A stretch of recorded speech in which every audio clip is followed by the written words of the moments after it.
Hello बच्चों, स्वागत है आपका अपने गुरुकुल में। मिशन एसएससी 2024 100 डेज चैलेंज का आज 41वां दिन है। चलिए स्टार्ट करते हैं। तो सबसे पहला क्वेश्चन है, excel two articles for 4000 each with no loss और नो गेन। तो एक बंदा दो आर्टिकल्स बेच रहा है, पहला और दूसरा। दोनों का सेलिंग प्राइस कितना है? 4000। ठीक है। और यहाँ पे पहले वाले में प्रॉफिट कितना है? 25%। तो हमें यहाँ पे लॉस कैलकुलेट करना है। तो सबसे पहले क्या बताएंगे, देखो एसपी क्या है? 4000 और 25% प्रॉफिट है, मतलब सीपी 100% है। तो एसपी कितने परसेंट होगा? 25% प्रॉफिट के साथ 125% होगा, जो क्या है 4000। और हमें सीपी कैलकुलेट करना है। तो क्रॉस मल्टीप्लाई करो, 125x 100 गुना 4000। तो 25 से गया 5 बार, ए गया 4 बार, ये 5 से गया 800 बार। तो यहाँ पे सीपी कितना है? 3200। तो क्लियरली हमें पता चल रहा है कि सेलिंग प्राइस 4000 है, कॉस्ट प्राइस 3000 है। मतलब ये जो 25% प्रॉफिट है ये 800 के बराबर है। अगर मुझे नो प्रॉफिट नो लॉस वाला कंडीशन चाहिए, तो अगर यहाँ पे प्रॉफिट 800 है तो यहाँ पे लॉस 800 होना चाहिए। तो यहाँ पे अगर लॉस 800 होगा तो सीपी कितना होगा? तो सीपी कितना होगा? एसपी प्लस लॉस, जो कि है 4800। तो हमें पता है कि लॉस हमेशा सीपी पे कैलकुलेट होता है। लॉस है 800, सीपी है 4800। तो ये कितना आएगा? 1/6। हमें पता है 1/6 क्या होता है? 16/2/3 या 16.66%। बहुत ही सिंपल सा क्वेश्चन है। और इसमें भी और ज्यादा कॉम्प्लिकेट क्वेश्चंस बन सकते हैं। इस टाइप के क्वेश्चन बहुत इंपॉर्टेंट है एग्जाम में, इसके रिपीट होने के चांसेस बहुत ज्यादा रहते हैं। तो सिमिलर क्वेश्चंस हम दोबारा अगले पेपर्स में भी देखेंगे। चलिए अगला क्वेश्चन देखते हैं। 20% loss on selling price is what percent loss on cost price? ठीक है। तो ये हो गया सेलिंग प्राइस मेरा 100, उस सेलिंग प्राइस पे लॉस हो रहा है 20। सेलिंग प्राइस पे 20% का लॉस है, तो सीपी पे कितना होगा? सीपी होता क्या है? SP minus loss. तो ये हो गया 80। तो मुझे अभी लॉस कैलकुलेट करना है सीपी पे। लॉस है 20, सीपी है 80, जो है 1/4। 1/4 क्या होता है? 25%। Option A. चलिए अगला क्वेश्चन देखते हैं। A reduction in 20% price of sugar enables me to make 5 kg more for 600 rupees। अगर शुगर का प्राइस 20% से घट रहा है, जैसे कि मान लो ये इनिशियल प्राइस है और ये फाइनल प्राइस। तो इनिशियली अगर मैं 10 रुपये मान लूं, तो फाइनली उसमें 20% घट रहा है, मतलब 10 का 20% होता है 2, घट के बन जाएगा 8। तो हमें पता है कि जब कभी भी प्राइस बढ़ता है, हमें कंजम्पशन में घटोती करनी है। तो क्योंकि एक दूसरे के इन्वर्सली प्रोपोर्शनल है। तो अगर मैं कंजम्पशन कैलकुलेट करूं तो ये 10:8 है, तो ये 8:10 होगा। या अगर सिंप्लीफाई करूं तो ये 4:5 होगा। अगर ध्यान से देखो तो 1 यूनिट की बढ़ोतरी हो रही है प्राइस के घटने की वजह से। सो कंजप्शन में 1 यूनिट बढ़ रहा है, तो वो 1 यूनिट किसके बराबर है? 5 kg के बराबर। तो इसका मतलब 1 यूनिट 5 kg के बराबर है। तो पहले हम लोग कितना यूनिट यूज कर रहे थे? 4। तो 4 को 5 से मल्टीप्लाई कर दो, 20 किलो। तो हमें 20 किलो लेने के लिए कितने पैसों की जरूरत थी? 600 रुपये। तो 0 से 0 कटा, तो 1 किलो की कीमत कितनी हुई? 30 रुपये। तो ऑप्शन है बी। तो इसको रेशियोस यूज करके सॉल्व करेंगे तो ये बहुत सिंपल बन जाएगा। अगर मैथमेटिकली सॉल्व करेंगे इक्वेशंस बना के तो बहुत दिक्कत होगी, बहुत कॉम्प्लिकेटेड बन जाएगा। ठीक है, चलिए अगला क्वेश्चन देखते हैं। The price of commodity rises from 6 rupees per KG to 7.5 rupees per KG. तो 6 रुपये था, बढ़ के कितना हो गया? 7.5 रुपये। मतलब बढ़ा कितना? 1.5 रुपया 6 रुपये में। तो ये 15/60 के बराबर है, जो कि 1/4 के बराबर है। तो हमें तो रूल पता है ना, अगर प्राइस कभी भी ए 1/x से बढ़े तो कंजम्पशन हमेशा 1/x+1 से घटेगा। तो यहाँ पे प्राइस कितना बढ़ रहा है, 1/4 से बढ़ रहा है, तो ये कितना घटेगा, 1/5। 1/5 क्या होता है, 20%। तो है ऑप्शन बी। ठीक है, चलिए अगला क्वेश्चन देखते हैं। Mark price of an article is 275 if shopkeeper allows a discount of 5% and he gets a profit of 4.5, the actual cost is। ठीक है, तो ये है मार्क प्राइस और ये है सेलिंग प्राइस और ये है कॉस्ट प्राइस। तो मार्क्ड प्राइस क्या है, 275। ठीक, इसमें 5% का डिस्काउंट दे रहा है, इसमें 5% का डिस्काउंट दे रहा है, तो 275 का 10% कितना होता है, 27.5।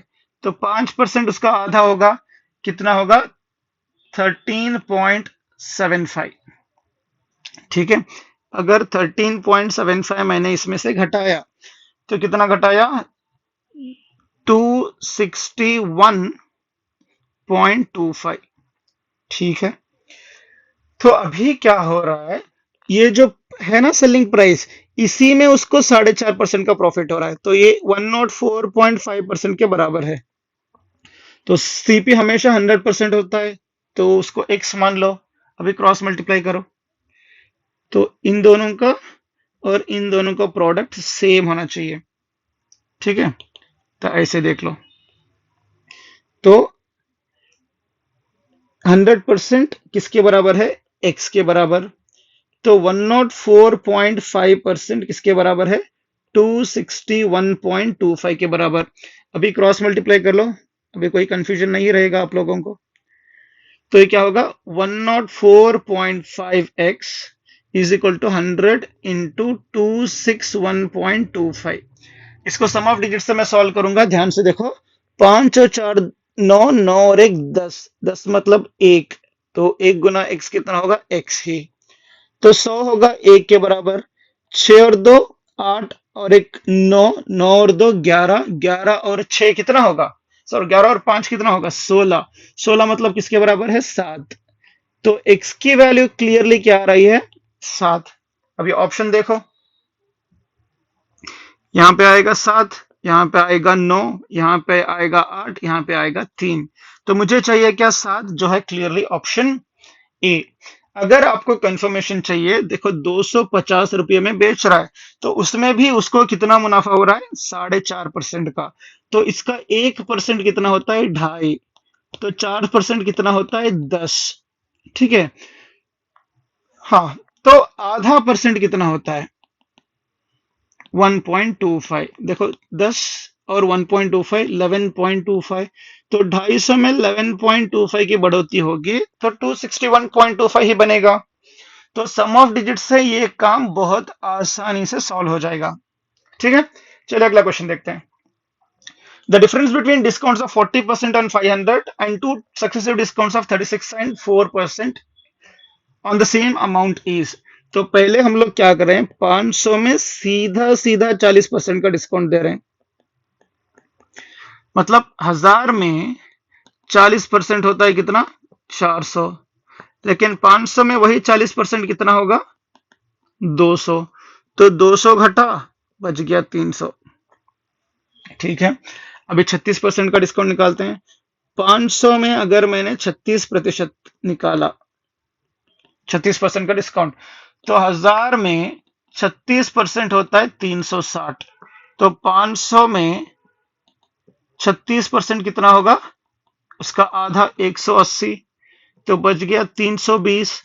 320 में मुझे कितने प्रतिशत निकालना है, अभी 4, तो 1% होगा 3.2 के बराबर, तो 4% क्या होगा, 3.2 इंटू 2 12.8।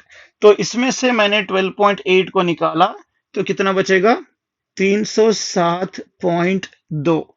तो यहाँ पे 300 था, यहाँ पे 7.2 एक्स्ट्रा है, जो दे रहा है ऑप्शन डी। यही तो मेरा डिफरेंस है। चलिए अगला क्वेश्चन देखते हैं। The cost price of 15 articles, मतलब 15 सीपी बराबर है selling price of 12 articles, 12 SP के बराबर है। तो सीपी बाई एसपी क्या होगा? तो ये 12/15 हो गया। मुझे यहीं से पता चल रहा है कि सीपी है 12, एसपी है कितना? 15।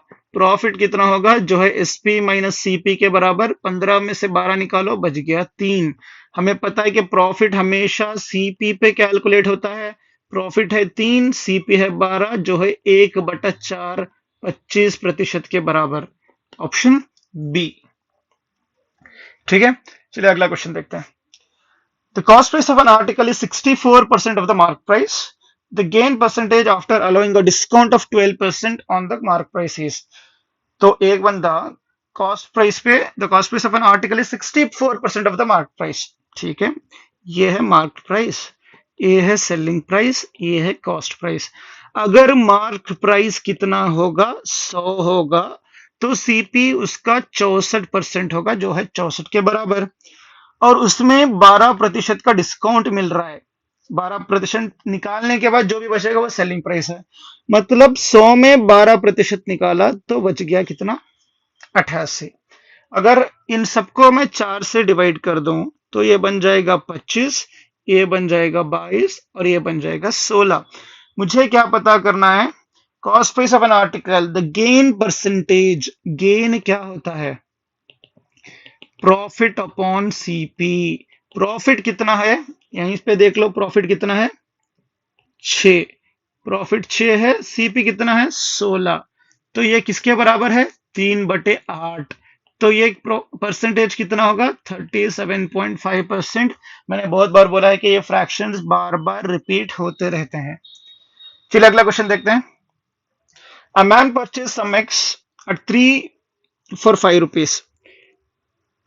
तो सीपी एसपी, 3 एग्स के लिए 5 रुपये, और जब सेल कर रहा है तो 5 अंडों के लिए 12 रुपये।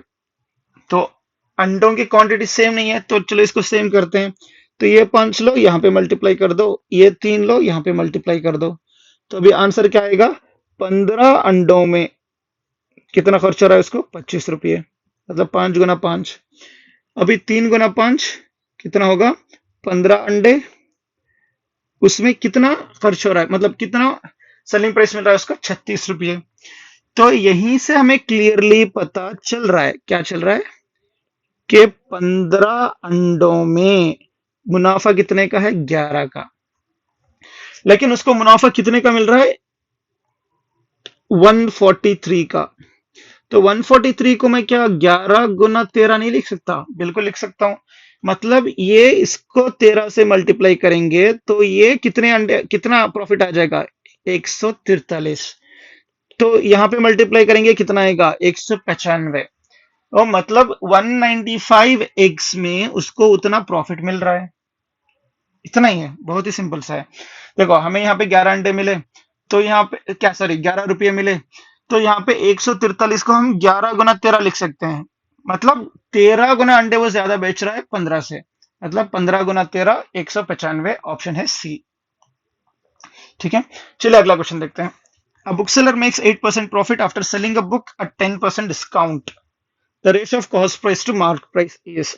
ये रहा मार्क प्राइस, ये रहा सेलिंग प्राइस और ये रहा cost price. Book seller makes 8% profit after selling a book का 10% डिस्काउंट।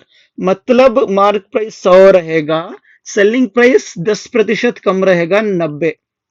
और मैं इसको, हाँ 90 इतना मान लो। और हमें क्या पता है? एसपी पता है, कॉस्ट प्राइस नहीं पता। तो कॉस्ट प्राइस कैसे आ रहा है? कॉस्ट प्राइस में, कॉस्ट प्राइस अगर x है तो सेलिंग प्राइस अगर 90 है तो उसमें भी मुझे 8% का प्रॉफिट हो रहा है।